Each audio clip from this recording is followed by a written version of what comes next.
Hello everyone, Treecks here, and welcome to Mario Kart. Yeah, I thought it has been long enough since I Let's Played the first Mario Kart.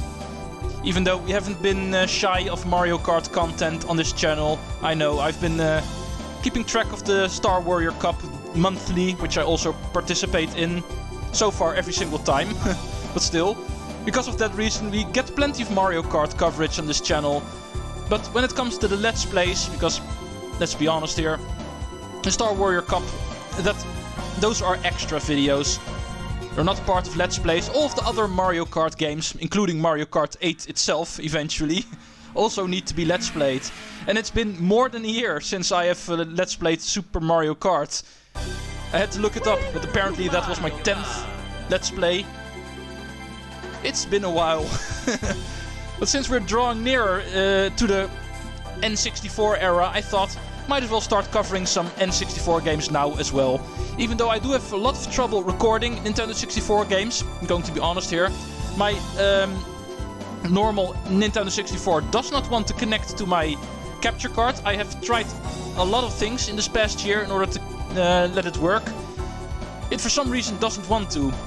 And I eventually made the decision, it's not very bad that it can't connect, because there's plenty of other ways to play the game through emulators, both commercial ones and the regular ones, the ones from Nintendo itself, I mean, with the Virtual Console, which is what I'm using right now. With that, with those means I can still cover all these games. There's only a handful of games that are going to give me a couple of troubles. In fact, another Mario game that I'm also going to Let's Play starting Monday is going to be Mario Party 3. That one I do have to record from PC emulator, because it's not on Virtual Console. And that one will give a little bit more trouble. Mario Kart 64 can easily be played on Virtual Console. And that is what I'll be using to cover this game.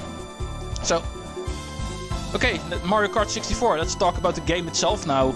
We are entering the 3D era when it comes to Mario Kart. We're not entirely done with the 2D era, because the next game, Mario Kart Super Circuit, is once again going to be a 2D Mario Kart. But this is the first time Mario took his steps with his kart into the 3D era, making this beautiful game from 1996. Only moments after Super Mario 64 released, this game was based on that, and took the old formula of Mario Kart and took it into an entirely new era.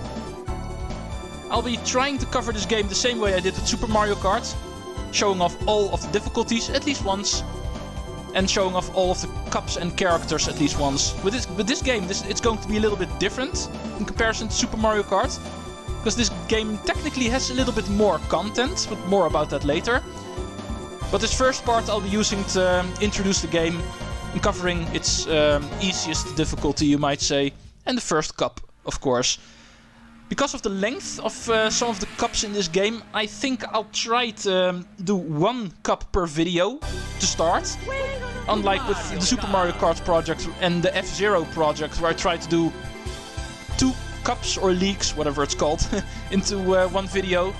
I think for this game, especially with the lower engine classes, it might turn out a little bit too long.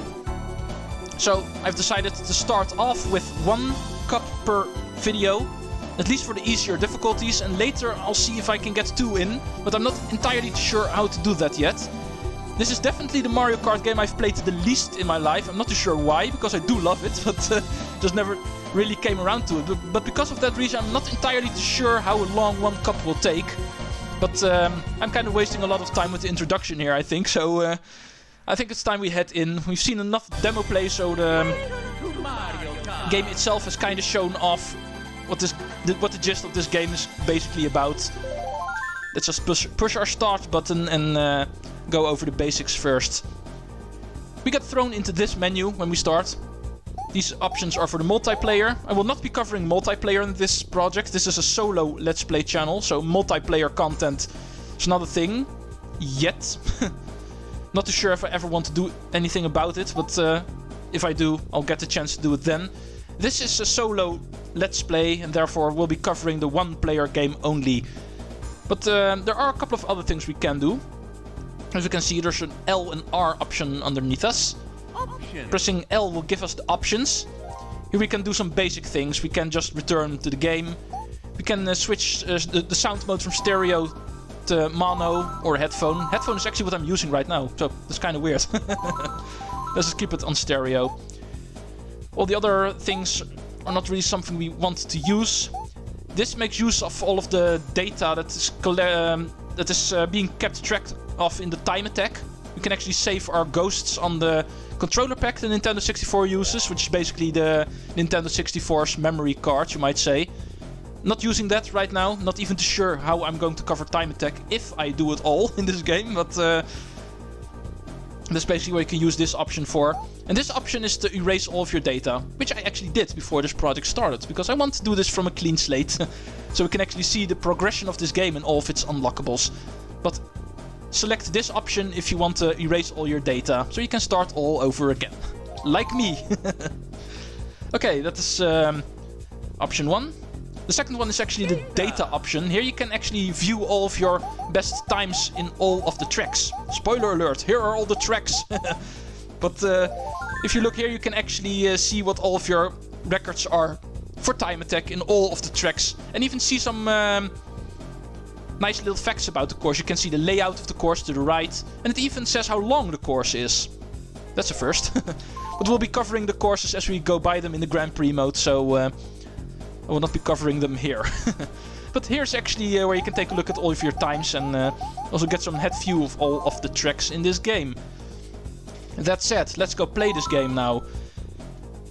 There are two options when playing solo. The Grand Prix mode, the main gist of this game, what this game is all about. The racing against other players.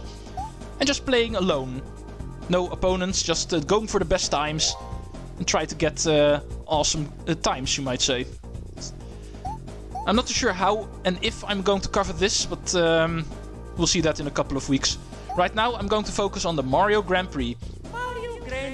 Which has 3 engine classes, just like in... shut up, Mario. Just select the level. But just like in Super Mario Kart, we have the 3 basic engine classes, 50, 100 and 150cc. All 3 of them don't just mean how fast the cars go. 50cc is the slowest, 100cc is the medium speed, and 150cc the cars go the fastest. But this also actually determines how high the difficulty of your AI is. The computer players are going to be better at the higher difficulties. So the game increases in difficulty twofold, you might say, whenever playing on higher engine classes.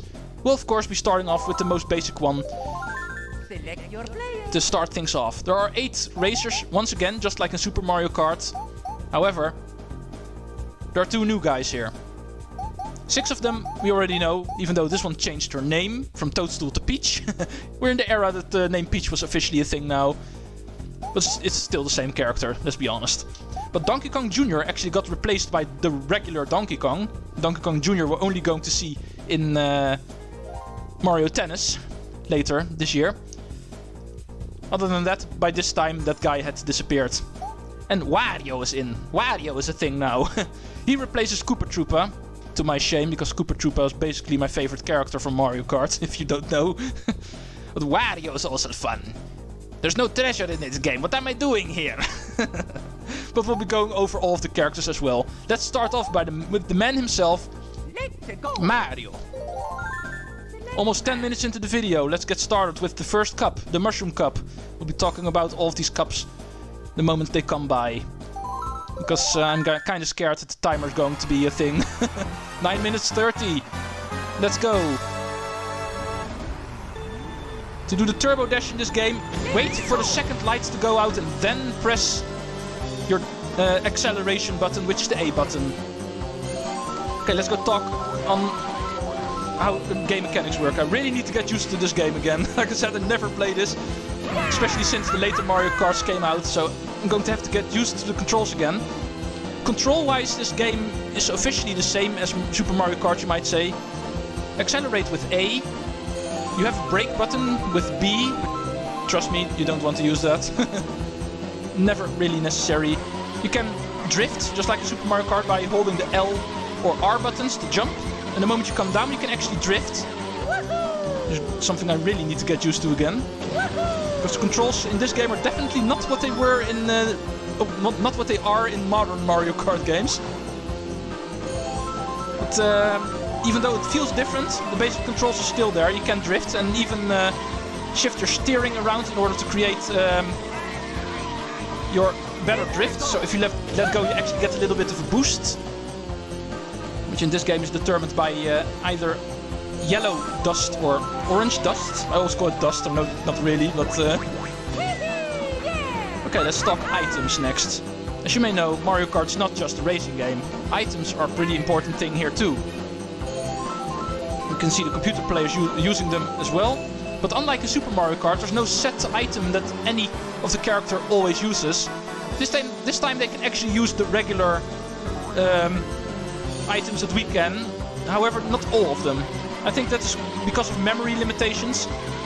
The Nintendo 64 is definitely more powerful than the Super Nintendo was, but even the Nintendo 64 couldn't quite do anything, so not all of the items are an option for the computer players to get, like shells. You never see the computer players get green and red shells. However, I can, so I can still show them off with that. But they do throw around bananas sometimes, or fake item boxes, which is a new addition in this game. The fake item boxes. This is the game that originated from. But anyway, that was Luigi's circuit. There's a lot of basic mechanics I need to go through, so I didn't quite talk about the track all that much, I know. But we'll be seeing the tracks more than once, so it doesn't matter all that much. Point system works the same as in Super Mario Kart. No points for everybody outside of the top 4. And the top 4 divides points. 4th place 1, 3rd place 3, 2nd place 6, and the 1st place 9 points. So if you rank out, get 5th place or lower, you will not receive any points, and you actually have to do the course over again. Unlike later Mario Karts, like in Super Mario Kart, Mario Kart 64, you also need to rank at least 4th in order to continue to the next track. Getting 5th, you need to start over. But unlike Super Mario Kart, there's no life system in this game. If you're looking across the screen and try to find out where are the life counts, that is not a thing anymore in this game. You can actually infinitely try again if you fail on a track, therefore saying get 5th place or lower. Ow! First time I got hit. It usually happens. It's one of the funnier things about this track. Moo Moo Meadows. Or is it Moo Moo Farm? It's Moo Moo Farm. Moo Moo Meadows is from Mario Kart Wii. But there's actually a lot of these traps here, you might say, on the edges of the track. These Monty Mole pits. And if they happen to jump out the moment you try to cross them, yeah, then you're hit. Basically works as being hit by a red shell, you might say. Hey, stop throwing your bananas at me, DK. I know you're new in this game, but still. Does not give you the right to throw your staple bananas. Okay, another thing I can talk about is actually how the AI works in this game. You can kind of see it already, but unlike Super Mario Kart, there's no set rifle for every character. Normally you would expect Mario, his rifle would be a Bowser or something. That is actually not a thing here. The game will actually randomly pick 2 of the other characters to be your main rifles for this cup. In my case, it seems to be DK and Wario. A couple of heavyweights trying to get on Mario's wrong side, you might say. But these 2 will actually... with these 2 I mean the set rifles, which are random. They will actually always swarm around you. There's actually heavy rubber banding in this game. Kinda like in Super Mario Kart, but it does work differently in this game. Rubber banding in this game basically says no matter how good you are playing, your 2 rifles, and in potential some of the other characters if you're doing poorly enough, but let's assume you're doing well. Oh, missed Turbo Dash here. Still need to get used to it, like I said. But all your set rifles, which is 2 in the lower difficulties, I believe it's 3 in 150cc. Not sure about that, it's been a while since I played this game, but there's at least 2. Those will actually always try to swarm around you, so no matter how good you are playing, these 2 will always rubber band themselves towards you and be annoying. Always try to stay ahead of you or at least near you try to hit you with their items. Usually they throw bananas in front of them. It's the only item they can throw ahead of them. Computer players can also get these items, the fake item boxes. They kind of look like normal item boxes, as you can see, but the question mark is upside down. So if you lay this down and you go over this, you actually get hit. So it's a little bit of a neat trick in order to trick players. One of the best ways to deal with fake item boxes is actually throw them in a row of actual item boxes. A trick that is used up to this very day in Mario Kart 8 Deluxe. I'm not mentioning Mario Kart Tour or Mario Kart Live Home Circuit, because those two I both haven't played yet. For Mario Kart 2 I heavily doubt I ever will, in all honesty. And even the newest Mario Kart game, Mario Kart Live Home Circuit, I'm also not a very big fan of the way that one works. But for that one you might never know. Yeah, that's basically the way rifles work in this game. The game will select two random characters at the start of the cup, and both of them will actually always try, like Wario here. I've hit him multiple times already, but as you can see he keeps coming back. Uh-oh. Bananas. Panic. But Wario keeps coming back. DK now as well. He apparently got hit a couple of times, so it took him a little bit longer. But, and they will always try to annoy you, to be... Oh, what the hell? No, Wario. No. But that's basically the way the game is trying to challenge you when it comes to your opponents. Of course, if you're not that good at this game and don't stay ahead of all of the other characters, you can... oh, he actually almost beat me there because of the rubber banding. Hell yeah, for rubber banding. Yeah, you can sometimes lose because of that, because of the computer players being programmed to always be in the neighborhood of you. They do sometimes have a tendency to actually pass you the moment the finish line comes. And there's not really something you can do about it, because I'm just playing normally. I'm not making any mistakes. The game just decides, yeah, he's faster than you, so he's going to pass you. Okay, I really need to work on this turbo boost, because I know when to push it, and yet it's still not really working. Okay, this course is one I do want to address, even though I completely ignored most of the mechanics from the other ones. But this one I do want to mention, because this one is very infamous because of the trains. You can actually go through the trains, like this, but you will get hit by them. DK was also stupid. So you're actually intended to actually wait for the train to pass, and that way get through there unscathed. But the trick you want to use in a course like this is actually in order to get ahead in this course. It is pretty much impossible to do in 50cc because of the train being always being there before you can actually get to the tracks. But on higher difficulties it's actually possible that if you are in the lead, you can get to the railroad crossing before the train passes, like here. But all of the other characters won't make it, and therefore you are the only one who can actually get past the train and get a very, very big lead. Kind of like the one I'm having right now. Only this one is not there because of the train, this one is just there because of them being stupid. Yeah, forgive me that I'm not really drifting all that much. You might be used to that if you've been watching the Super Mario Kart project, or if you've been watching the Star Warrior Cups regularly. You will see that I'm a very big fan of drifting in Mario Kart games. Who wouldn't be, because it's a way to go faster. But in this game I'm not a very big fan of it. I do it on some of the higher difficulties, but especially here on the lower 50cc difficulty, where the speed is a lot slower. I think it's more of a hassle than actually helping you whenever you start drifting in this game. I'm ahead by a lot, so I might try to do it at the final section. Maybe I can show off what I mean. But drifting in this game is actually pretty hard to pull off and actually try to keep it stable. Well, yeah, there we go. So as you can see, I almost span out there. It is still possible to do, but you can't actually do it too long. And if you make too many steering corrections, you can actually spin out in this game while trying to drift.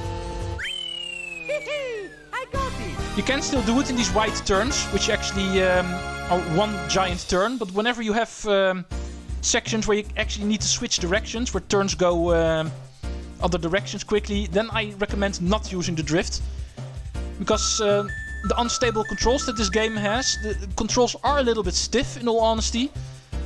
But because of that, drifting is not really something I'm a big fan of in this game. But more about that later, when the higher difficulties come and drifting becomes a little bit more important. But anyway, this has been the introduction for Mario Kart 64. The first cup on the lowest difficulty. I've been able to use it to cover a couple of the basic things in this game. One final thing remaining is the award ceremony. Whenever you're done, you'll be awarded the gold, silver or bronze trophy, depending on how well you did. I, of course, because of this being the easiest difficulty and the easiest cup, didn't have any trouble getting gold. But it is a pretty nice touch that the victory award in this game actually takes place on Super Mario 64's castle. Another game which is Let's Play is not going to be too far into the future. Because of Super Mario Kart being more than a year ago and more racing games on the Nintendo 64 need to be covered. Two of them being pretty long ones. And because of that I thought, yeah, might as well do this one before Super Mario 64. There's not really too much things that mix up in the two games, so not really that bad, I hope. But anyway, this is Mario Kart 64. I almost wanted to say Super Mario Kart 64. But this is Mario Kart 64, the beginning, the introduction. Next time we'll be tackling the Flower Cup, the traditional second cup in this game, which I will also be playing on 50cc. And hope to see you tomorrow for that. Hopefully I'll be able to talk about the game a little bit more. Challenge is not going to be there, so might as well cover some other things. This is what the introduction episodes are for. But anyway, we're at 23 minutes, not all that bad. I was afraid this was going to be longer, but the Mushroom Cup does not really have that long tracks, of course. So, see you tomorrow for the next episode, and hope you enjoyed. See you folks next time. Treecks out!